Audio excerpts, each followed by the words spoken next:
আজকে একাদশী, আজকে শ্রী মোহিনী একাদশী। সবাই নাম বলেন মোহিনী একাদশী।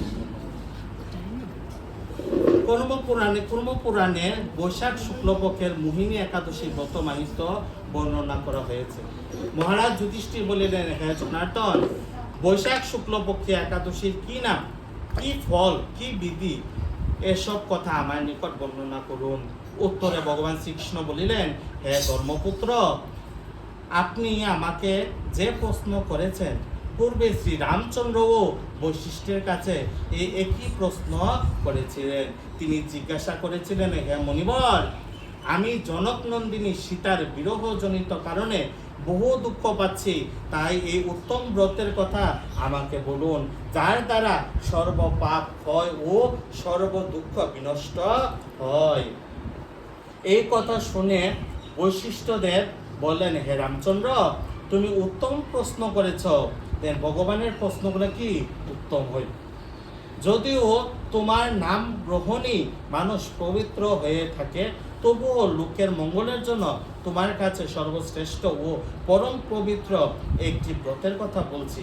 বৈশাখ মাসের শুক্লপক্ষের একাদশী মোহিনী নামে প্রসিদ্ধ।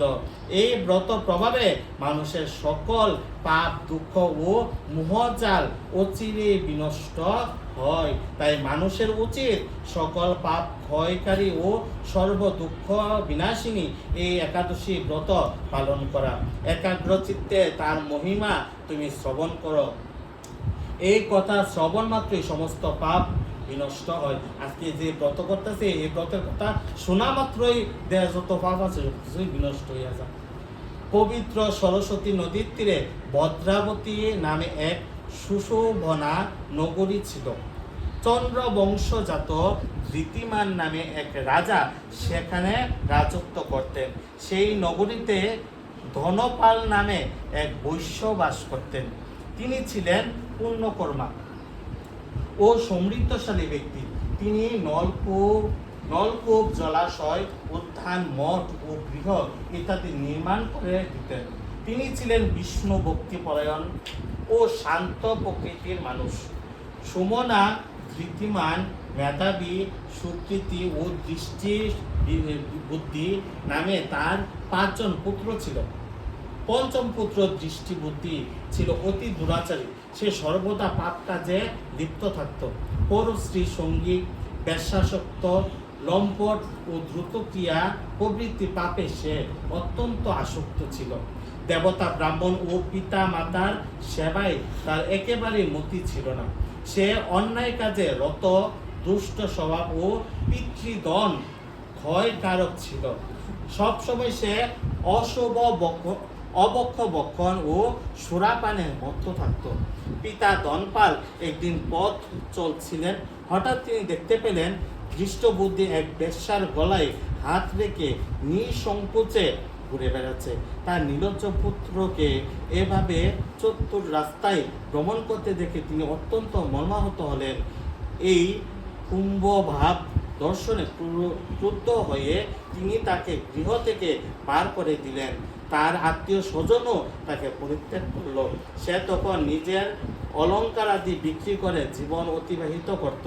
কিছুদিন এইভাবে চলার পর অর্থাভাব দেখা দিল। ধনহীন দেখে সে বেশ্যাগুণও তাকে পরিত্যাগ করল। অন্ন বস্ত্রহীন দৃষ্টবুদ্ধি ক্ষুধা তৃষ্ণায় অত্যন্ত কাতর হয়ে পড়ল। অবশেষে নিজের গ্রামে সে চুরি করতে শুরু করলো। একদিন রাজপ্রহরী তাকে ধরে বন্দি করলো, কিন্তু পিতার সম্মানার্থে তাকে মুক্ত করে দিল। এভাবে বার কয়েক সে ধরা পড়ল ও ছাড়া পেল, কিন্তু তবুও সে চুরি করা বন্ধ করলো না। তখন রাজা তাকে কারাগারে বদ্ধ করে রাখলেন। বিচারে সে কষাঘাত দণ্ড ভোগ করলো। কারাভোগের পর অনন্য উপায় দৃষ্টবুদ্ধি বনে প্রবেশ করলো। সেখানে সে পশু ও পাখি বধ করে তাদের মাংস ভক্ষণ করে অতি দুঃখে পাপময় জীবনযাপন করতে লাগলো। দুষ্কর্মের ফলে কেউ কখনো সুখী হতে পারে না। তাই সে দৃষ্টবুদ্ধি দিবারাত্রি দুঃখ সুখে জর্জরিত হলো। এভাবে অনেক দিন অতিবাহিত হলো। কোনো পুণ্যের ফলে সহসা একদিন সে কৌন্ডিন্য ঋষির আশ্রমে উপস্থিত হলো। বৈশাখ মাসের ঋষিবর গঙ্গা স্নান করে আশ্রমের দিকে প্রত্যাবর্তন করছিলেন। শোকাকুল দৃষ্টপতি তার সম্মুখে উপস্থিত হলো। ঘটনাক্রমে ঋষির বস্ত্র হতে এক বিন্দু জল তার গায়ে পড়ল। সেই জল স্পর্শে তার সমস্ত পাপ দূর হলো। দেন ভক্ত সঙ্গ হলো না, সেই ভক্তের বা ঋষির কাপড় ধোয়া জলের একটা ফোটাখালি পাপী ব্যক্তির গায়ে লাগছে, সেই মুহূর্তে সে তার সব পাপ দূরে গেছে। হঠাৎ তার শুভ বুদ্ধির উদয় হলো।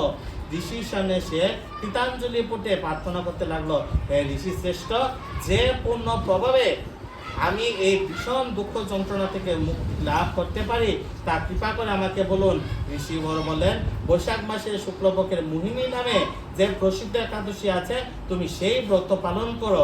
এই ব্রতের ফলে মানুষের বহু জন্মার্জিত পর্বত পরিমাণ পাপ রাশিও ক্ষয় হয়ে থাকে।